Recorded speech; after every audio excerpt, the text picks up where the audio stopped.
avoir un niveau de qualité, un niveau de qualité de service certainement plus important à l'avenir. Et ça passe par de développement de structures peut-être un peu plus importantes et structurées de manière un peu plus classique, entre guillemets, sans pour autant dénaturer le paradigme originel de la société de service qui fait du logiciel libre. Donc je pense qu'on peut combiner les deux aujourd'hui. Et on... Je n'étais pas en train de dire que vous dénaturiez, je pensais simplement à la notion de masse critique pour pouvoir prendre en compte. Voilà, donc effectivement, donc il y a un vrai enjeu d'atteindre cette masse critique pour pouvoir répondre à cette problématique-là, sans derrière dénaturer, effectivement, en gardant ce qui fait la force des sociétés qui font du logiciel libre, c'est-à-dire l'open innovation, c'est-à-dire le lien avec les communautés, c'est-à-dire la capacité à combiner une expertise technique pointue et intervenir au cœur des systèmes qu'on intègre, tout en gardant, tout en combinant un niveau de conseil supérieur.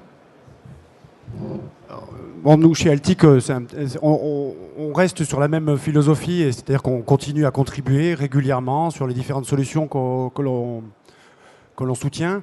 On contribue aussi en échangeant énormément avec l'éditeur pour affiner la roadmap, pour l'orienter s'il le faut via des développements mutualisés, c'est-à-dire qu'on va pousser nos clients, si la fonctionnalité n'existe pas, à la cofinancer à plusieurs avec l'éditeur.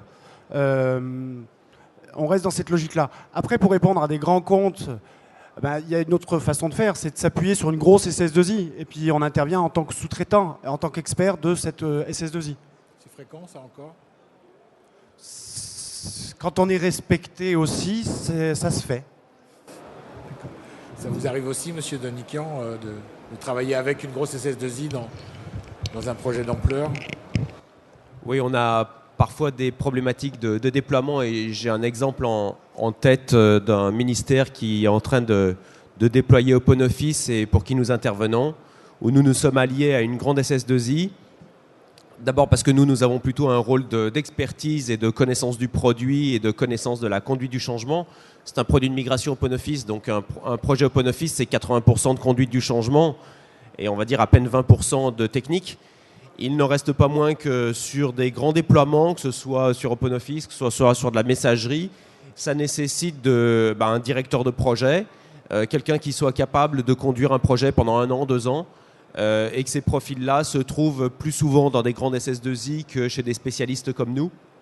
Donc typiquement, il y a une alliance assez logique sur l'organisation du projet et le delivery de la prestation et une complémentarité toute naturelle. D'autant que généralement, ce sont des marchés de grande taille.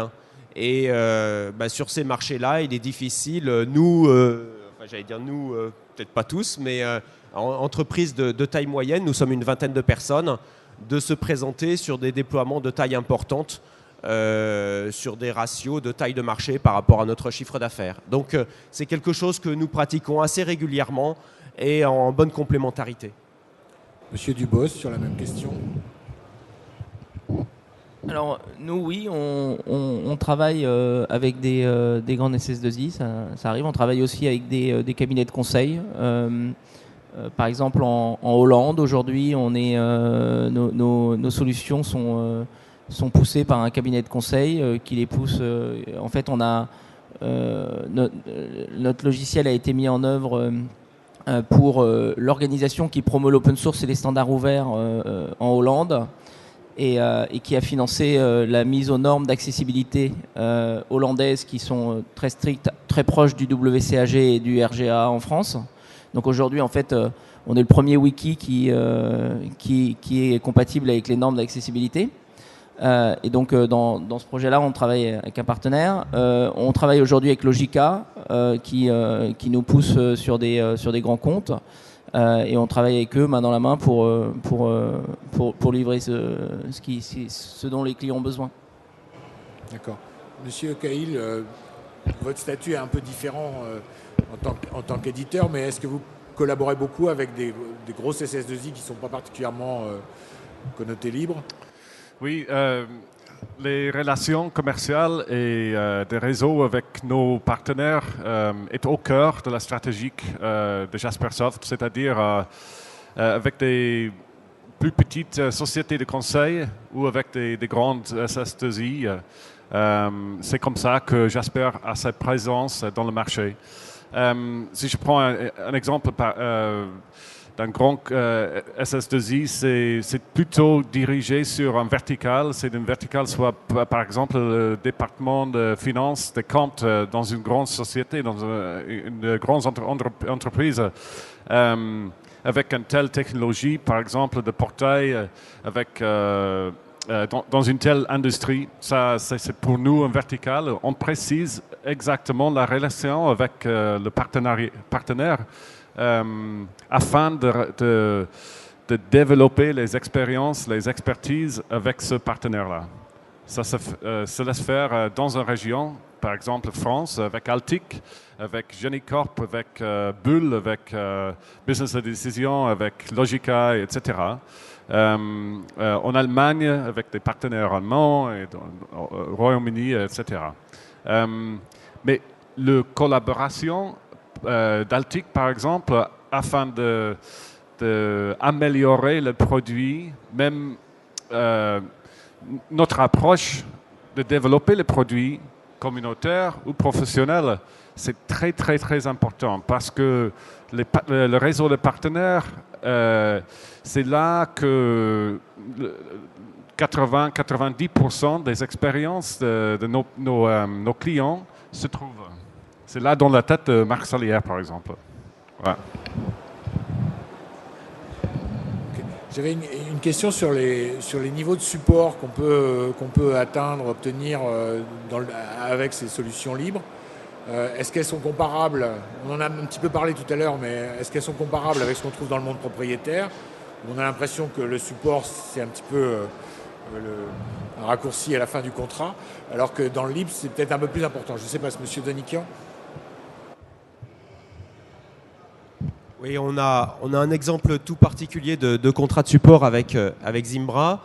Alors, il s'agit d'une brique qui est très importante dans la plupart des entreprises et il ne s'agit pas que la messagerie s'arrête.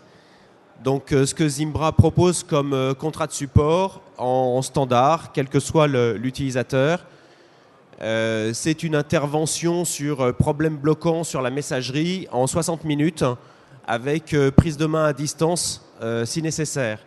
Et ça en 24/24/7/7. Donc on se rend compte que peu d'éditeurs de logiciels propriétaires offrent un contrat de support à ce niveau de prestation.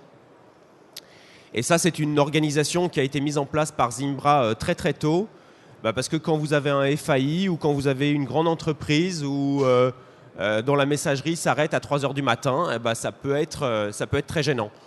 Donc il y a un niveau de service qui est offert au niveau de la prise en compte des incidents qui est extrêmement fort, qui est le premier point.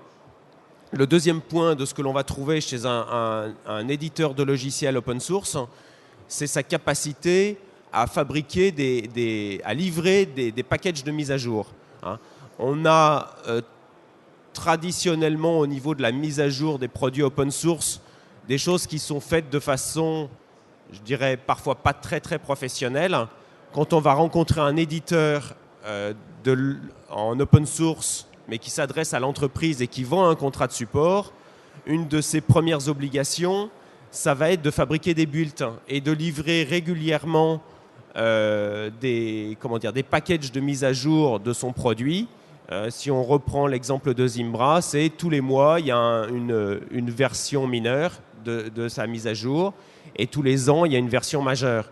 Mais ça correspond bien à la nécessité de prendre en compte la montée de version des différentes briques qui constituent la solution open source. Un Zimbra, c'est 40 briques open source agrégées à peu près.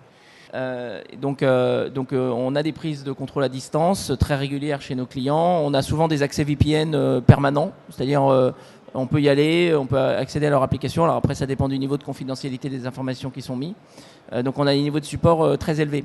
Et on va même plus loin, on a des supports développeurs. C'est-à-dire que vous pouvez, si vous avez des développeurs qui travaillent sur des applications avec notre outil, ils peuvent accéder directement dans le cadre d'un contrat et pas uniquement avec la mailing list des développeurs. Ils peuvent accéder directement aux développeurs qui travaillent sur les modules qu'ils vont utiliser et pour comprendre pourquoi la fonction là, elle fonctionne comme ça, qu'est-ce qui se passe exactement, qu'est-ce qu'il faut faire.